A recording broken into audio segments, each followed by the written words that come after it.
Yeah, going into James Madison at their place is going to be a real tough game, and we certainly know why. The reigning champs, exceptionally good soccer program and some very good players that can execute in some moments. And I think we went in with a really good game plan. I think our mindset was pretty strong and pretty consistent.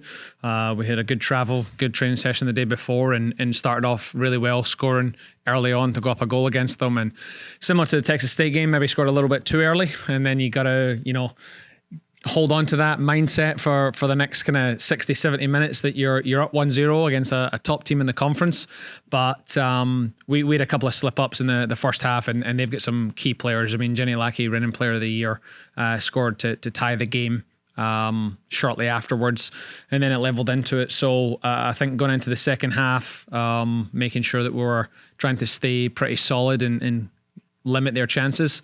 I think we'd done that for about 15, 20 minutes, and then we made some rotations to try and go after them a little bit, and went in with the mindset, really, we don't have anything to lose, playing at their place away on their senior night. It's a proud moment to go in there and try and battle them and get some points on the road. So I was really proud of our courage and our bravery, and to end up going down 2-1 to come back to 2-2, I thought showed true character of the team to get into that moment. And 4 minutes left, they score a penalty, and that can happen to any team on any given day, and that's just something that happens. But felt as if the group really showed true character and true determination, and for us to go to James Madison and leave losing the game feeling devastated as if we should have got something out of it, I think that's a good place for the program to be. I think that not too many games in the past we'd have played the reigning champions and been in that situation. When they played us here 2 years ago, I think it was 3-0 within 20 minutes. So I think you take a step back and you look at it, and really proud of the athletes, really proud of the growth, because certainly there have been times over the last couple of years where 3-2 against James Madison would have felt like a win, and this time it felt like a loss that we could have got something out of it. So I think that puts us, right where we want to be, going into the last 3 games of the year with 2 games left at home. Not as if playing James Madison on the road's tough enough. Let's have Old Dominion, who are undefeated and have only lost 1 game all year. Let's have them down for alumni weekend. I don't know whose planning that was, but that's a good one. So again, back to the drawing board this week. Get on the field and figure out a plan on how to stop a very, very talented and very well organised Old Dominion on Friday. So with the fact that you guys were that competitive at JMU, with Old Dominion coming up next, are you feeling a little bit more confident? It's like, hey, we can hang with these teams. We're feeling it. Yes, this may be tough, but now they're at our place. This is a tough thing, but they're here. It's on our ground. Does that give you any extra confidence going into the match? I wouldn't say any extra confidence, but I certainly think that, after leaving the James Madison game, I think the group finally realised what they're capable of. We'd been trying to discuss that as a group throughout the year, and I think that I don't think they realised the value of the tie against Texas State on the road. Again, something we were up 1-0 against, and they scored in the last 15 minutes. But a result against those guys on the road is really fantastic as well. It's just that our draw this year has came all together. You play Texas State on the road, James Madison on the road, Old Dominion, who are undefeated at home, and then 2 weeks' time, ULM, who are undefeated at home as well. So our tougher stretch is coming at the end. So I wouldn't say any extra confident. I don't want us going in overconfident to it. I certainly want us to be able to realise our potential and our ability to execute and what we can do on both sides of the ball. And if we go in with that mentality, I think we'll be able to give them a battle, and that's all we can ask for. Coach, you mentioned that maybe 2 years ago this would have been a win for you guys, kind of morally. But that's not the case this season. You felt like you should have got it. How have you seen this mentality of the program as a whole change from whenever you first stepped into where you're at now, where you feel like you should be winning these games? Like, there is no more moral victories for your team anymore. Yeah, it's been that's probably been the hardest thing for the group, especially some of the seniors are here because they were part of this earlier on. Even in the years where, we've been successful to get to the postseason, and we're playing, and that was the year where we lost, 4-5-0 to South Isle and James Madison, and all of the games that year in conference, I think we were outshot. Leaving James Madison again, unbelievable talented team, and they executed, but we're leaving that game and we outshot them 11-5. There's 1 game this year on our whole roster where we've been outshot, just 1. So the growth's there, the opportunities are there. the development from the group is there, and it's just gonna we're at that tipping point right now where we can't just leave every game thinking, okay, what if we're nearly there? It's just going to take a moment for us to step into it and to take the jump, and I hope that we've done that after the James Madison game. I hope that game there pierced us enough that we can step back and go, okay, there's no more if, buts, or whens. There's no more we're nearly there. It's time for someone to step up in those moments and execute, and that's what it takes. And I hope that comes in the next 3 games.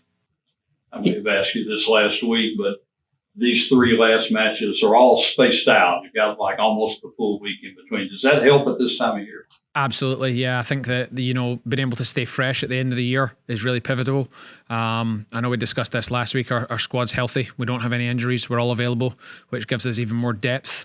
The intensity is going to stay the same, and having 2 of the 3 games at home on a night game, regardless of what it is, it's still quite hot to be out here during the day. So even if you're just walking around in your hotel or you're going out for lunch and stuff, that can be a bit of a psychological benefit. But us being at home for the last 2 and being able to be healthy and fresh, I think it's going to allow us to kind of be a bit more aggressive on both sides of the ball and really take the intensity to the opposition and try and make them come here and play at our tempo. I think that should give us a hand up.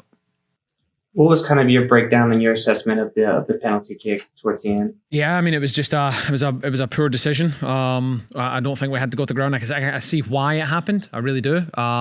You're in that moment and it's a breakaway, and you think, well, if I can stop them, then they still have to score the penalty. But I still think there's a lot that has to be done there based on the young lady's first touch, and I think that we just got. We got a little out of position that allowed them to get in behind. It was part of the conversation that we had about number 7 running in behind, so it was disappointing to have that. But again, giving Jenny Lackey a free shot 12 yards from goal would just Natalie Mays, no matter how good she is in front of her. That young woman's a very talented soccer player, and she showed that by scoring 3 on Friday. So when we were talking about the difficulty of ODU, what are some things that you may have noticed when kind of preparing for them that kind of stands out that can serve as challenges to other teams? There's not a single weakness on the field. They are very, very athletic. They're disciplined. They're organized. They're talented. They might not have someone that can go and bang in 3 goals like Jenny Lackey, or have a player like Texas State have. But top to bottom, they rotate. Their intensity is good. They are very deep and talented, so there's not a weakness on there. We're going to have to be good. Whereas, there's been some other games where you've been able to pick it apart and say, okay, these young ladies are good in these areas, but we can capitalize because they're kind of covering their weaknesses here, or they get, exposed in these areas.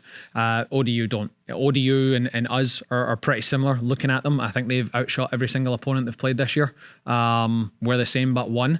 So, hopefully for the Bear Eye, it's either going to be a stalemate and we're all going to be at head's end this weekend, or it's going to be fireworks and there's going to be a ton of action on both sides of the ball for both teams. So either way, it's a chess match, or it's going to be exciting to watch, that's for sure. How is kind of that preparation for dealing with a team which is as aggressive with the shots like you guys? Seeing that you're familiar with it, is it a little easier of hey, we kind of know what this is, we are this? Yeah, it gives us an opportunity because we see ourselves in practice a lot. So that's one benefit. The other side of it is making sure we don't get complacent, because obviously they've got a week to prepare as well. So they can come in with a couple of tweaks and a couple of adjustments that set us up based on what they see on film. So it's reminding ourselves that even although it's going to be a very similar battle on styles, we need to make sure that we don't bite too soon on the moments that we think are going to happen because we're used to seeing it. We're just going to have to stay disciplined and make sure that our discipline trumps everything else, and making sure that we stay in the right headspace and we're making them take shots from areas we want to take them shots from, and really limiting their chances in front of goal and trying to expose them in the areas where we can counterattack.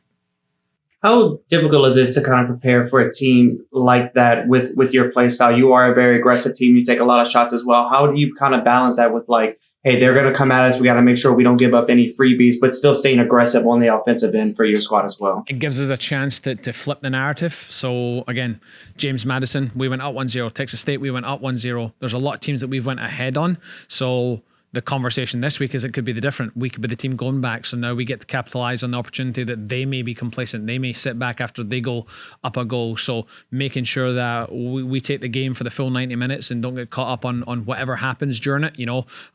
They beat Troy 5-3, but after they went up, Troy come back and got it within a goal game and ended up being 3-2. So there's still a chance. There's a chance that people can get complacent. And I think that'll be the conversation this week, is making sure that, playing against the similar style to us, that we could be on the other side of the coin this week, and that gives us an opportunity to fight back and to show our character on the other side of the coin.